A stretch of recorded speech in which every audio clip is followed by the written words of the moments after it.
What is up, YouTube? What is up? Welcome back to Silver Surfer's channel, and a happy Star Note Sunday it is indeed.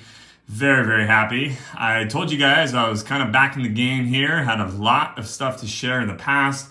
Also wanted to kind of revisit some things might have shared in the past. Is not the most informative, and hopefully focus on some of that stuff a little bit more. And so, yeah, without further ado, let's kick this off. I am, like I said, officially done with my program, as I mentioned in one of my prior videos here. And we're on some vacation right now, guys. So we are loving life up at Grandma and Grandpa's house, doing a bunch of hiking, running, trail running, all that good stuff. So anyways, let's kick this beautiful Sunday off with a little Star Note Sunday.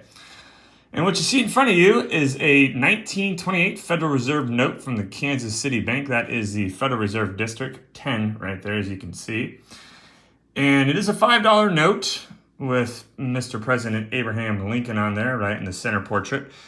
Really cool piece here. Serial number J, as in Juliet, 00122534. Almost kind of a fun little up ladder, but that 534 kind of screwy. But the real important thing, guys, here that we're for today, and it wouldn't be Star Note Sunday if it wasn't because of that, is because of the star note. You see that little star right after the serial number. And yeah, so that's what this is all about. I won this at Heritage Auction a while ago. These guys are expensive nowadays, dudes. There's a lot of uptick in the small size currency. It's finally starting to catch up within the past year, I would say. And yeah, it was hard to get one of these for my $5 Star Note typeset, which I will share a whole big video of it here. Once I cover a couple other of them separately, I'll do kind of just a little rendition run through. But these are really cool. It's that deep foresty green. Let me see if I can scroll in real quick. Get a little bit better view. There you go. So it's got that real deep forest green look on the seal and the serial numbers. Sorry about that. Pulling my glove back up. And it has... That was the first kind of colorage of the ink that we had, and then it's kind of lightened up. They had some light green stuff in the past, and the light green seals, and then eventually kind of the more bluish green color that we have in traditional $5 notes that I grew up with in the 90s and stuff along those lines. And then we have the new style 5s, which I absolutely just despise. So this is your standard back here. This is the Lincoln Memorial in our beautiful nation's capital, Washington, D.C. Real big fan of this in general, the overall appearance of this.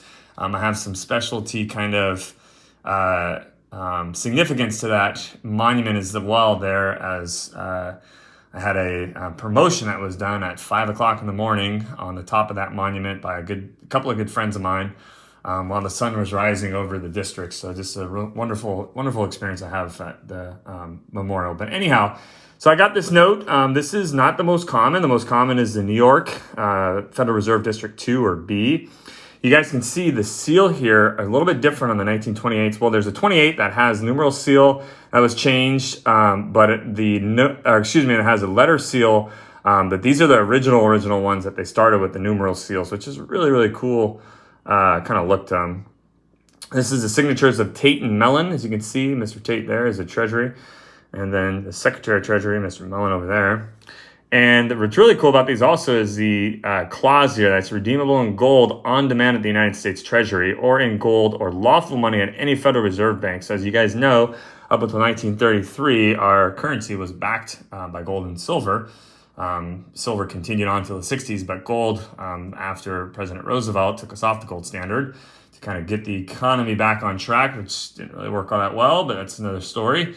These were unable to be redeemed for gold anymore. And so kind of neat, you can use this for lawful money, but also to go and redeem yourself $5 worth of gold. So pretty cool. You got the standard Federal Reserve up on top. And just an all-around neat note, guys, like I said, they run in this grade probably, I don't know, $300, $350, something like that. But kind of a lot, it's not the nicest and beat up note, but any star note like this is expensive, dudes. It's got some folds, so on and so forth. The back print is actually a little bit better centered, as you can see those margins, than the front. Or the first printing is way the heck off there. You can see how close that margin is, almost a miscut on the side. But you can see it's shifted over. The overprint, which is the seal and serial numbers and stuff like that, that actually looks to be pretty centered up. respectively to the rest of the portrait. But yeah, the first printing of it was kind of a little wonky.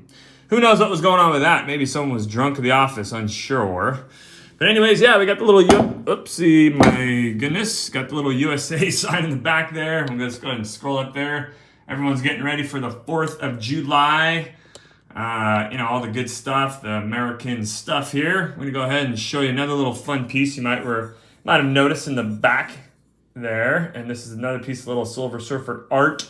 Not that I did this my own self, but it's a hand done clay piece, which is really, really cool. You can see the guy Tony Soares there on the bottom. And for those of you that don't know, let's get this bag out of the whiz-a here. For those of you that don't know, the design of this here is a Joshua tree, and really fascinating place. I bought this actually at the gift shop right outside of the National Park of Joshua Tree in Southern California, up in the desert by Palm Springs. Highly recommend if you guys ever get to California to go check that out. It is a awesome little trippy kind of national park that has some spectacular hiking, bouldering, rock climbing, or really some famous rock climbing in the world, to be honest with you, that people come from all over the place and climb. Highly recommend to get up there. My only tip for you would be to do so in the winter months or in the springtime frame. It's really pretty at that time, and the weather's a heck of a lot better. But yeah, like I said, I like to collect kind of art just from around the world and around my travels, all that kind of jazz. And so I saw that. The guy is local to the area that pots that clay. And so he's a pretty famous potter. And so I thought, heck, that just reminds me of that place significantly. I'll buy it. And I think it's actually the ink on the Joshua tree there. I think that's made from the Joshua tree itself, is what they told me. I could be wrong, but anyhow. So that's Star Notes Sunday. I hope you guys enjoyed it. I hope you guys learned something new. And until next time, catch you later. Silver Surfer is out.